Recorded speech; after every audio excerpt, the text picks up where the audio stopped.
గురూజీ 72 గంటల్లోనే ఫోన్ లోని అద్భుతమైన జ్యోతిష్య పరిష్కారం చూపిస్తారు. నమ్మండి, నమ్మకపోండి, ఇది నిజం. శ్మశాన కాళి రుద్ర చౌడీదేవి ఆరాధకులు నంబర్ 1 వశీకరణ స్పెషలిస్ట్.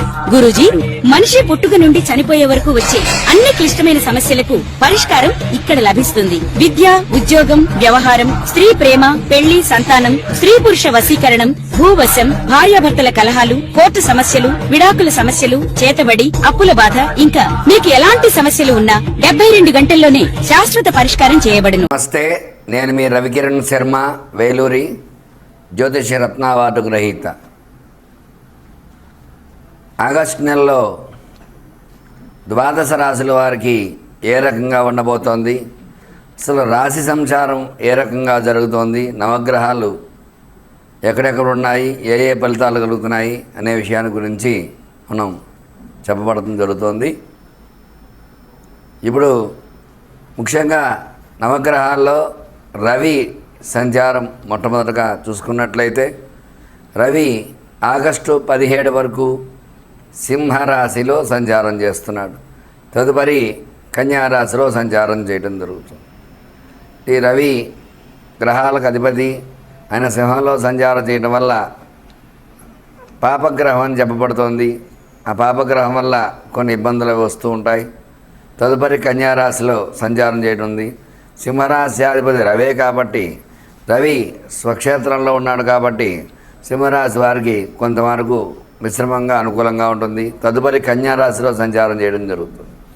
కన్యారాశి అధిపతి బుధుడు కాబట్టి, బుధుడికి రవి మిత్రుడే కాబట్టి కన్యారాశి సంచారం కూడా కొంచెం అనుకూలంగా ఉండే అవకాశాలు ఇదే ఉన్నాయి. తదుపరి చంద్రుడు 2వ గ్రహం.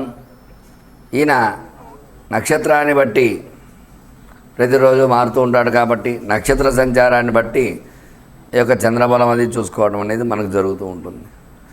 మరి కుజ సంచారం చూసుకున్నట్లయితే కుజుడు ఈ ఆగస్టు నెలలో తులారాశిలో సంచారం చేయడం జరుగుతుంది. తులారాశ్యాధిపతి శుక్రుడే అయినప్పటికీ కూడా ఈ కుజుడు వ్యాపార కారకుడు కాబట్టి తులారాశి వారికి అనుకూలతలు ఉంటాయి. అలాగే బుధుడు తదుపరి గ్రహం సింహరాశిలో సంచారం చేస్తుంది.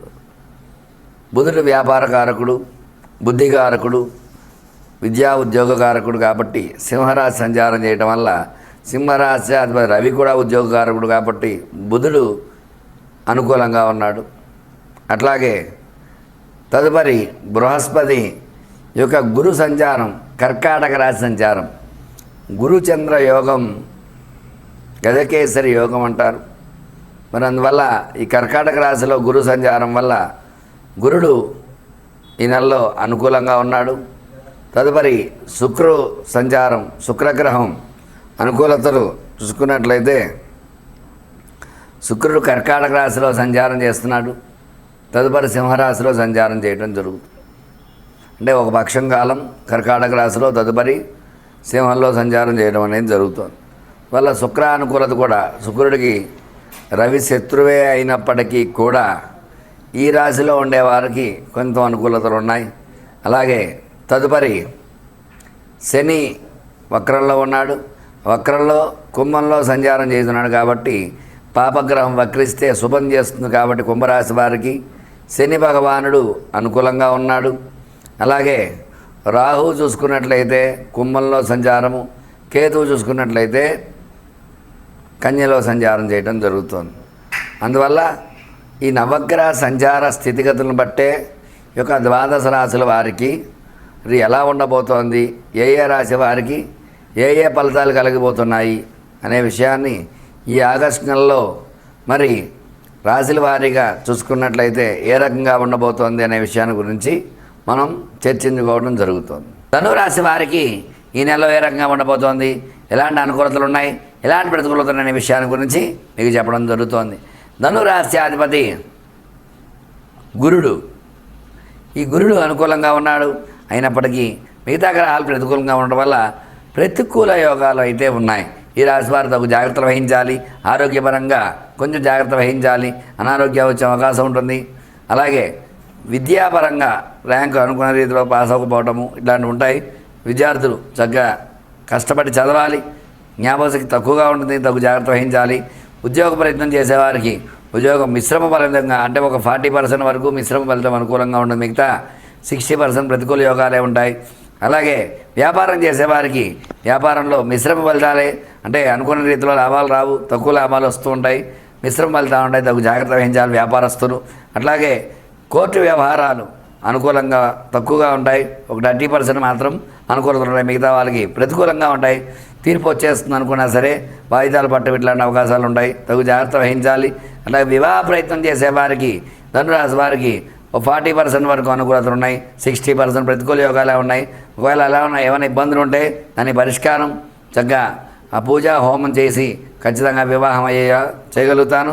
ఎలాంటి సమస్యలు ఉన్నా సరే వివాహ విషయంలో నన్ను సంప్రదించవచ్చు. అట్లాగే సంతాన సమస్యలతో ఇబ్బంది పడే వారికి ఈ నెలలో మిశ్రమ ఫలితాలే ఉన్నాయి. శుభవార్తలు వినేవారు ఒక 30% మాత్రమే ఉంటారు. అట్లాగే రుణ బాధలు ఈతి బాధలు పెరుగుతూ ఉంటాయి, తగు జాగ్రత్తలు వహించాలి రుణ విషయంలో. అట్లాగే కోర్టు ప్రతికూలంగా ఉంటుంది, అనుకూలతలు తక్కువగా ఉన్నాయి. స్టాక్ మార్కెట్లో స్టాక్స్ ప్రతికూలంగా ఉంది, మిశ్రమ ఫలితాలు వస్తాయి, అనుకున్న లాభాలు రావు. రియల్ ఎస్టేట్ రంగం చూసుకున్నట్లయితే రియల్ ఎస్టేట్ కూడా అంతంత మాత్రంగా ఉంటుంది, క్రయ విక్రయాలు తక్కువగా జరుగుతూ ఉంటాయి, అనుకున్న రీతిలో వ్యాపారం రాణింపు లేకపోవడం ఇబ్బందులు పడుతూ ఉంటారు. సినీ పరిశ్రమ చూసుకున్నట్లయితే సినీ పరిశ్రమ కూడా ప్రతికూలంగానే ఉంది, అనుకూలతలు తక్కువగా ఉన్నాయి. సినీ రంగంలో అనుకున్న విజయాలు లేకపోవడము, బ్లాక్ బస్టర్ అనుకున్న మూవీ యావరేజ్లో వెళ్ళడం, లేదా ఫ్లాప్ అవడం, ఇట్లాంటి యోగాలు సినీ రంగంలో చిన్న పరిశ్రమ వారికి ఉంటూ ఉంటాయి. మొత్తం మీద చూసుకున్నట్లయితే విద్య, ఉద్యోగము, వ్యాపారము ఏ పరంగా చూసుకున్నట్లయితే మొత్తం మీద ఈ రాశి వారికి మిశ్రమ ఫలితాలే ఉన్నాయి, అనుకూల ఫలితాలు చాలా తక్కువగా ఉన్నాయి. మరి వీరు ఎట్లాంటి పరిష్కారం చేసుకోవాలి అంటే వీళ్ళకు శని భగవానుడికి విశేషంగా నువ్వుల నూనెతో అభిషేకం చేయటము, అట్లాగే అష్టమంలో సంచారం ప్రతికూలంగా ఉంది కాబట్టి గ్రహ సంచారం కొంచెం గురువార నియమాలు పాటించడము, గురుబలాన్ని చేకూర్చుకున్నట్లయితే ఈ రాశికి అనుకూలతలు వస్తాయి. కాబట్టి ఖచ్చితంగా గురుడికి జపం, తర్పణ, హోమాలు చేయడం ద్వారా అనుకూల పరిస్థితులు వస్తాయి. తద్వారా క్రయ విక్రయాలు బాగా జరుగుతూ ఉంటాయి.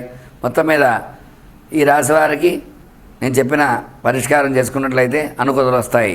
చూశారు కదండి, సమస్య మీది, పరిష్కారం నాది. ఎలాంటి సమస్య ఉన్నా సరే జాతకాన్ని పరిశీలించి మీకు చెప్పడం జరుగుతుంది. దాన్ని చక్కగా మంచి రెమెడీతోటి, తక్కువ రెమెడీతో మీరు చేసుకునే యోగాన్ని మీకు నేను చేయగలుగుతాను. ఎట్లాంటి సమస్య ఉన్నా సరే ఆ జాతకాన్ని పరిశీలించి ఏం చేయాలనే విషయాన్ని చెప్పడం జరుగుతుంది. మీ రవికిరణ్ శర్మ, వేలూరి జ్యోతిష రత్న అవార్డు కవిత. నమస్కారం. నేను మీ రవికిరణ్ శర్మ, వేలూరి జ్యోతిష రత్న అవార్డు గ్రహీత. మీ జాతకంలో ఎలాంటి ఇబ్బందులు ఉన్నా వాటికి చక్కటి పరిష్కారం చేయడం జరుగుతుంది. విద్యాపరంగా చదువుకోవట్లేదా పిల్లలు, దానికి ఏం చేయాలి, ఉద్యోగ ప్రయత్నంలో ఉద్యోగాలు రాకపోవటము, ఉద్యోగాలు సఫలీకృతం కాకపోవటము, అట్లాంటి వాటికి పరిష్కారం ఉంటుంది. వివాహం కావట్లేదా, వివాహానికి ఏం చేయాలి అనే పరిష్కారం ఉంది. అలాగే సంతాన సమస్యలు, సంతానం ఇంకా కలగలేదు, వివాహమే 5-6 సంవత్సరాలైంది, 10 సంవత్సరాలైంది అనే వారికి కూడా ఏం చేస్తే సంతానం కలుగుతుంది అనే విషయాన్ని గురించి జాతకంలో పరిశీలించడం జరుగుతుంది. అట్లాగే వ్యాపారపరంగా వ్యాపారంలో నష్టాలు వస్తున్నాయా, దానికి ఎటువంటి యంత్రాలు పెడితే బాగుంటుంది, ఏం పరిహారం చేయాలి అనే విషయం గురించి చెప్పడం జరుగుతుంది. వ్యాపారపరంగా స్టాక్ మార్కెట్స్, రియల్ ఎస్టేట్ రంగంలో కూడా ఎలాంటి ఇబ్బందులు ఉన్నా సరే వాటికి చక్కటి పరిష్కారం అన్ని రంగాల్లో కూడా విద్య, ఉద్యోగము, వ్యాపారము, ఆరోగ్యము, కోర్టు వ్యవహారాలు, రాజకీయము, సినీ రంగము, ఇట్లా ఏ రకంగా ఎలాంటి సమస్యలు ఉన్నా సరే మీ సమస్యలన్నిటి కూడా ఖచ్చితంగా మీ జాతకం పరిశీలన విశేషంగా చేసి మీరు ఇబ్బందులు పడుతుంటే ఆ ఇబ్బందులు ఎందువల్ల పడ్డారు, ఇంతకుముందు ఎలా పడ్డారు, ఎందుకోసం పడ్డారు, ఇప్పుడు దాన్ని ఎలా బయటపడాలి అనే విషయాన్ని గురించి వివరంగా జాతక పరిశీలన చేసి ఖచ్చితంగా దాన్ని పరిష్కారం చేసి మీకు అనుకూలంగా చేయగల సమర్థత ఉన్నవాడిని. కాబట్టి మీకు ఎలాంటి సందేహాలున్నా స్క్రీన్పై నా నెంబర్ రోల్ అవుతుంది. కాబట్టి ఖచ్చితంగా నన్ను సంప్రదించినట్లయితే సమస్య మీది, పరిష్కారం నాది. మీ రవికిరణ్ శర్మ, జ్యోతిష రత్న అవార్డు గ్రహీత. నమస్కారం.